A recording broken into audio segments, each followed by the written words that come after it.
স্পেনের ফুটবল মাটিতে জন্ম নেয়া রিয়াল মাদ্রিদের মতো বিশ্বের সেরা ক্লাবের এক্সপেরিয়েন্স নেয়া সেই কোচের চোখ এখন বাংলাদেশের দিকে। যেখানে ইউরোপের এলিট একাডেমি, টেকটিক্যাল ফুটবল আর উচ্চমানের প্রতিযোগিতা, সেখান থেকে উঠে এসে যদি কেউ বাংলাদেশ জাতীয় দলের দায়িত্ব নিতে চায়, তাহলে সেটা শুধু খবর না, এটা হতে পারে এক নতুন যুগের সূচনা। আর সেই নামটাই এখন আলোচনার কেন্দ্রবিন্দুতে। নামটা আলেহান্দ্রো মেনেন্ডেস।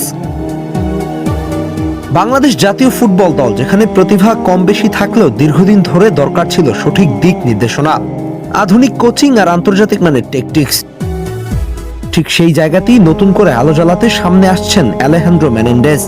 ইউরোপীয় ফুটবলের অভিজ্ঞতা, লা লিগার ছোঁয়া আর এশিয়ান ফুটবলের বাস্তবতা, সবকিছু মিলিয়ে তিনি হতে পারেন বাংলাদেশের জন্য এক নতুন যুগের সূচনা।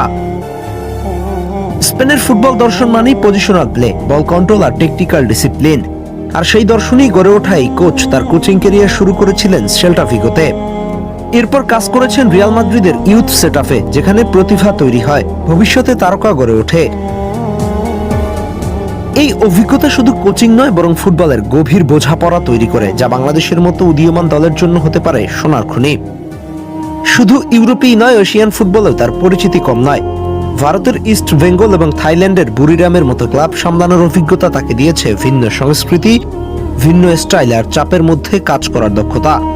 ফলে বাংলাদেশের খেলোয়াড়দের মানসিকতা, আবহাওয়া এবং ফুটবল কাঠামোর সাথে মানিয়ে নেওয়া তার জন্য সহজ হতে পারে।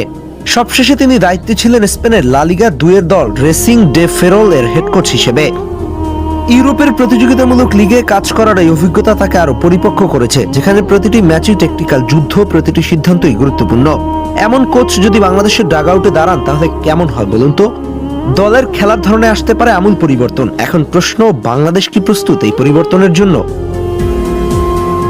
যদি আলেহান্দ্রো মেনেন্ডেস সত্যি দায়িত্ব নিতে চান আর বাফুফে ভালো মনে করে, তাহলে আমরা দেখতে পেতে পারি বল পজিশনিং ধরে রেখে খেলা, সংগঠিত ডিফেন্স আর দ্রুত কাউন্টার অ্যাটাকের এক আধুনিক বাংলাদেশ দল।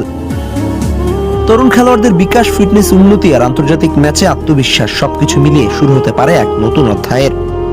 সব মিলিয়ে এমন একজন এক্সপেরিয়েন্স কোচকে বাংলাদেশের জন্য কি গুরুত্বপূর্ণ মনে করছেন আপনারা? তিনি আসলে কেমন হয়? মতামত দিতে পারেন আপনারাও।